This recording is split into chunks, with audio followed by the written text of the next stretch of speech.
If you believe all the gods were kind to humans, I hate to break it to you, you're wrong. However, Prometheus is one of the gods who genuinely put his life at risk to give humans their life back. You might be wondering how. Don't worry, we'll cover everything there is to know about Prometheus, including myths, sacrifices, Pandora's questions, and even some scholarly interpretations of Prometheus's story. Welcome to Mythic Lounge, where legends come to life. Before we light the fire on this tale of rebellion, punishment, and a gift that changed humanity forever, make sure to subscribe and turn on notifications. I promise, this is a myth you won't want to miss out. Let's talk about Prometheus first before we get to the good stuff. He was a titan, but not just any titan. He lived long ago before there were any gods like the ones we know today. Zeus didn't rule over the skies, and the Olympians didn't have parties on Mount Olympus. The Titans were an older group of gods that included Prometheus. Before Zeus and his army came along and chose to take over, these gods were in charge. Prometheus was born to Iapetus and Clymene, so he is a second-generation Titan. In other words, he's like Zeus's cousin. But there has always been trouble between the Olympians and the Titans. It was not the same with Prometheus, though. He wasn't just strong and powerful, he was smart, though. His name means forethinker, or the one who thinks ahead, which is a great fit for him because that's what he did. He figured out ways to trick the gods into helping people. He also had a soft spot for everyone else. People used to kill animals and give them to the gods in ancient Greece. Here's the catch, though. The gods only got the bones and the smoke from the burning fat, while the people always got to enjoy the good parts of the offering. We can thank Prometheus for making that plan work. It all began at a big feast with sacrifices in the city of Mycone. Because Prometheus was sneaky, he thought of a way to trick Zeus. He split the animal that was being sacrificed into two piles. He put all the bones in one pile and then covered them with a layer of tasty, shiny fat to make them look appealing. He put all the good meat in the other pile, but hid it in the animal's gross stomach, which made it look gross. As king of the gods, Zeus must have known what was going on.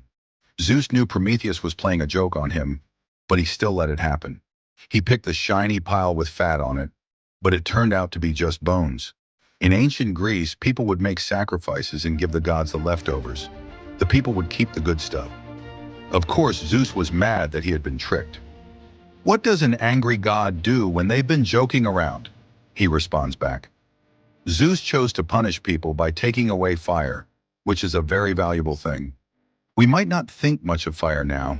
There are stoves, heaters, and even microwaves here. But fire was everything back then. Warmth, cooking food, making tools, and pretty much everything else that helped people go from living in caves as savages to building civilizations. So Zeus's taking away of fire meant that people would have to live in the cold, dark, and wild. But Prometheus wasn't going to let that happen. He cared about people too much to let them suffer like that. So in one of the most well-known stories ever, he stole fire from the gods and gave it back to them. Prometheus sneaks up on Mount Olympus, grabs a burning spark, and hides it in a fennel stalk. Then, like the best thief ever, he brings the fire to earth and gives it to people. People could cook their food, keep their homes warm, and come up with all kinds of new things all of a sudden. They went from being cold and weak to smart and strong. They could move forward and build a future because of Prometheus.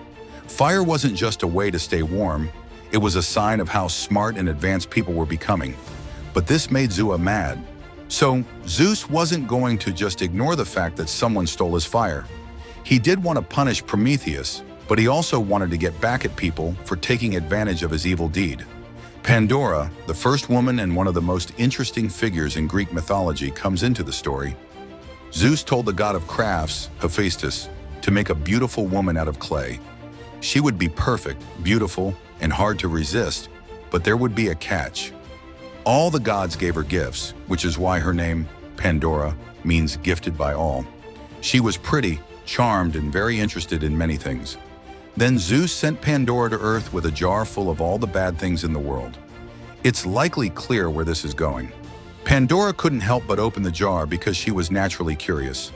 When she did that, all of our problems, illnesses, and miseries, including sickness, pain, and death, flew out. Hope was the only thing left inside. Basically, Pandora's interest let all the bad things into the world, and people had to deal with pain from then on. It was Zeus's way of making up for giving them fire from Prometheus. Pandora's jar gave them power, but it also gave them the problems that would always come with it.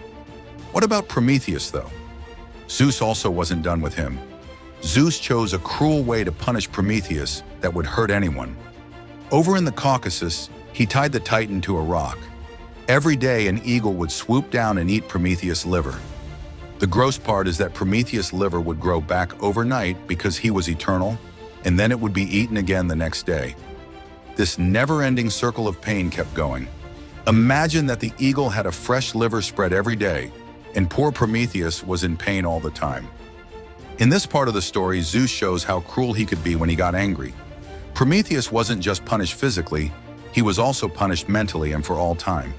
He had to go through terrible things every day because he was brave enough to stand up for people instead of Zeus. Thank goodness this pain didn't last forever. Some people call him Hercules. He was one of Zeus's sons and a mythological hero. On one of his many quests, Hercules found Prometheus and killed the eagle with an arrow, ending the pain for good. Prometheus was set free, but his act of disobedience became famous. In the fight against authoritarianism, he became a symbol of hope and progress for all people. We need to look at Pandora's jar again because it seems a little off. When Pandora opened the jar and let all the bad things out, hope was the only thing that didn't get away. People have always thought that was odd. Why would hope, of all things, stay in the jar? It would be great if people had hope to help them handle all the bad things that happen. This can be seen in a number of ways. Some people believe that having hope in the jar is a good idea. Even though the world was full of pain, people still had hope to hold on to. Some people think it's more difficult. That hope could mean false hope or unrealistic promises, which is risky because it keeps us from seeing things as they really are. Any way you look at it, the story of Pandora's jar adds to the myth. It's not just about the bad things in the world, it's also about how we deal with them. No matter how good or bad it is, hope is a part of being human, just like fire and pain. You may be thinking what this whole story about Prometheus means. This story is more than just a fun one about gods and titans being sneaky with each other. There is, in fact, a greater meaning that lies in the theme of hiding. A researcher named J.P. Vernon says that Prometheus' story is all about lying and hiding. Think about it. Pandora hides the world's sins in a jar, Prometheus hides good meat from Zeus, and Zeus hides fire from people. The idea that gods and humans should keep things from each other is at the heart of their interaction. There's always something hiding below the surface, like a secret truth, a hidden gift, or a danger that can't be seen. Vernon says this idea of hiding is a key part of understanding the story. This shows that the connection between gods and people is tricky and difficult. Even though the gods are all-powerful, life in the gods aren't always clear. There are often costs that aren't obvious that come with both good and bad things, with gifts they didn't expect, like hope being in Pandora's jar. In this way, Prometheus' story is not just about a titan who gave fire to people because he was angry. Even the most powerful gods can be fooled, or we can fool them. It's about how complicated life is and how good and evil are balanced. Things have changed since then, but Prometheus is still a big deal.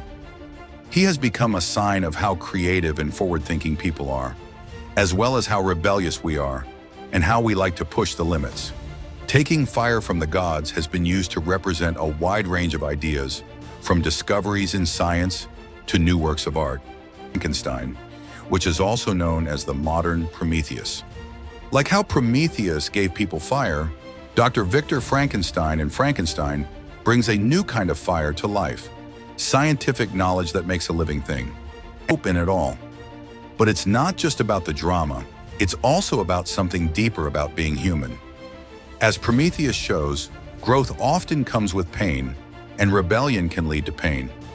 But there is always hope in the story, even if it's not obvious. The story of Prometheus shows us that wanting to know more and have more power is both a gift and a burden. This is true whether we steal fire from the gods or push the limits of science. Take a moment to thank Prometheus' gift. Go ahead and like this video and drop a comment with your thoughts. Was his